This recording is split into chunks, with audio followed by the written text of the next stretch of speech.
They call him Jukka, everybody, right? All the way from Finland.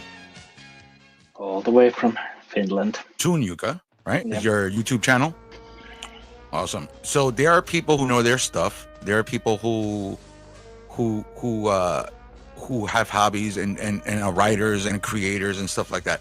Not too many people become part of the universe they help create or add to. Correct? It's to me it's an honor. Like I got the Batman symbol up there. It'd be amazing if, like, you know, I wrote something and when somebody one day say, you know what, man, that guy George from the 757 Hustle Show, he knows a lot about Batman. Let's make him a Batman character. Let's put him in the comic books, right? Come on, man. This guy right here, he knows so much about the Masters of the Universe that they put him in the comic book. Right? Am I right or wrong? I was very fortunate to be included in an official media. Humble he is. Look how humble he is. This is the guy you see online when somebody writes, you know, Skeletor said blah blah blah, and then Jukka gets on and be like, no, actually in 1983, this guy artist drew him 1, 2, 3, blah blah blah, copyright. This guy knows his facts, he knows his stuff, and I love it when he comes on. And whenever there's a debate, you're the go-to guy. There are a lot of people online, especially I think more new fans have come since the CGI show and Revelation came on Netflix. So it's a whole lot of new fans on the Facebook groups and everywhere. So they have a whole lot of questions, and I honestly and very generally do want to just help out. That hey, if you are interested, here is maybe the episode, or here is a comic, or this did exist here, but maybe it didn't exist there. And What was your introduction to He-Man and Masters Universe? What was it? The original Filmation broadcast? Basically, yeah, we had the some dubbed episodes for sale and for rental, and even on the TV we got season 2 episodes at least. I mean, this is back in the day in the 80s. I mean, we had like just 3 channels here in Finland, so yeah.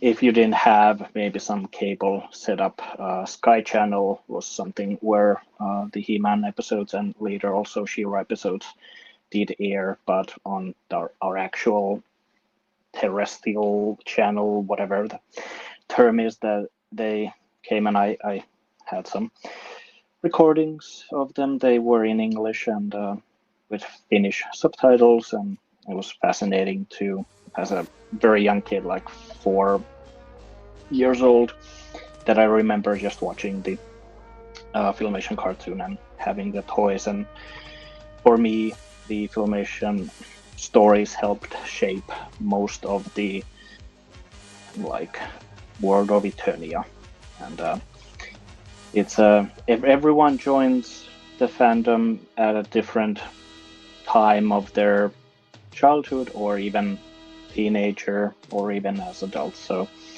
it's always a new discussion when you meet someone online and they might be like, hey, I remember very specifically that these were the characters and this was like awesome, and then somehow they might be like, but what is this cowboy guy? Was there a cowboy guy on Eternia? And it's like, yeah, because especially in terms with He-Man, we only had 3 dubbed cassettes, which is like 3 episodes each. So 9 dubbed episodes, and How was your English? How was your English at that time? Trying to learn from the airings that came on TV. Like just it definitely brought up the fascination for learning English because it was the language that He-Man spoke. So by the time in elementary school we had the chance on like, okay, now you can start learning new languages, then English was like one of those that, hey, this is something I definitely want to learn. What's your journey with MOTU after the cartoon? Well, it's a one of those that when no more toys and no more cartoon, like 90s was sort of the dark era. Yeah. Like, but Yeah. I mean, as a kid, you don't think much of it. I mean, you just move on to the next big thing, which was Teenage Mutant Ninja Turtles here, and whatever, like later Biker Mice from Mars and Pokemon by getting closer to the end of 90s. But I found when actually in school we had our very first like computer lessons that hey, we can now start doing these because we have like Windows 95 and, and we have a Netscape. So let's try and learn how to use these machines and programs. And I think even at school, I just typed in some search words on. There was Ask Jeeves and there was Alta Vista. So like Masters of the Universe, He-Man, and I found a couple of websites and the main one obviously for me was the He-Man and She-Ra episode review website by James Eatock and Zadok Angel, because anything about the cartoon interested me the most. But you know, you had like He-Man.org roughly at that point already, very sort of bare bones, and there's the Italian Masters Unbound and other like on the more free places like GeoCities and Angel Fire. You would have like Scott's Cringer page, or then Leanne had her Stratos Maca page, and Katie had like a He-Man and She-Ra. Like people had made some web pages, like very crude The good old HTML. days at the beginning of the internet.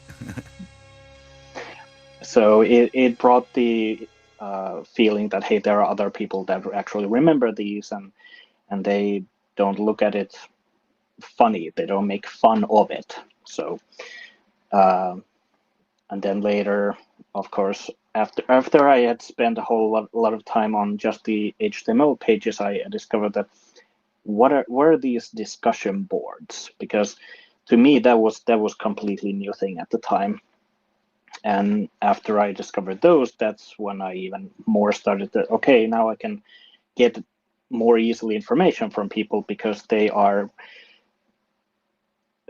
just like someone in America will be like, hey, JC Penney's has these commemorative He-Man toys that will be coming in. There's like these individual characters, and there's a 5-pack, there's a 10-pack.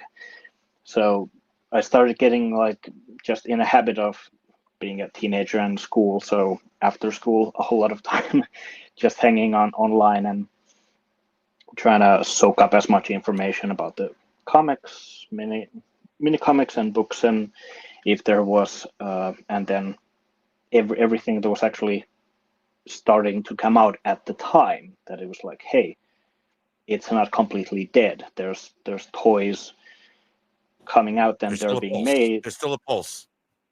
Yeah, and this internet thing can really change up things for me because I'm just a kid in Finland who really likes the property, and I had a couple of friends who also remembered it, but not many were like they had moved on and getting older, and you don't. It you happens. Don't talk. It happens. I mean, I left MOTU for a while. Also, you know what I'm saying? I left MOTU. I went to to the Thundercats, and then sports and everything else, and music. I started playing in a band and everything, but I never left comic books. That's one thing I never left. I never left comic books. That was still my connection to my I guess my childhood and everything. But like you said earlier, I think to me it was the 2000s when the reboot. I was just like, why am I watching? This is like how I imagined the original one in my head, or when I played with the action figures. But I wanted to ask you this: two things. One, has anybody ever corrected you on MOTU info? Oh, plenty. Okay, all right. See, that's That honesty. That's honesty. that's the fun part, because I obviously I don't know everything. I'm at the mercy of what people can find online, or if they post the information. I'm not like going to America and going into some warehouse that, oh, here are some old animation cells and storyboards. Not to compare myself to James Etak, which I've been doing ever since I met him, like in the online emails, Hmm. and he was so friendly, and we became good friends already back in the What's 90s. what's an example of something you got corrected on? I know it pisses Mostly you off. I know it pisses you off. it's mostly toy related Toy things. related? Yeah, that makes sense. Yeah. I've more been interested in the stories and comics, books, characters, and everything. So if there's something about a toy, then I will not mostly just remember the details Yeah. or some of the history on that. So I'll I'm gonna have ask you question people. number two. I'm gonna ask you question number two, but I'm gonna bring in Colt from Dad at Arms. Okay, let me bring him in. He's been waiting patiently. What's up, my brother? How you doing? Hi, I'm doing good. We got Mr. Happy New Year. We got Mr. Colt from Dad at Arms. Another MOTU Happy maniac. New Year. Hi, Jukka. Another MOTU maniac. No one's used that name yet. MOTU maniacs. I'm calling it. That's my new podcast name. Maybe nobody's called it, but so I'm hanging out. We're hanging out with Jukka. This is the guy. This is the MOTU walking Wikipedia. Question number two is: how does someone become a character in the MOTU franchise?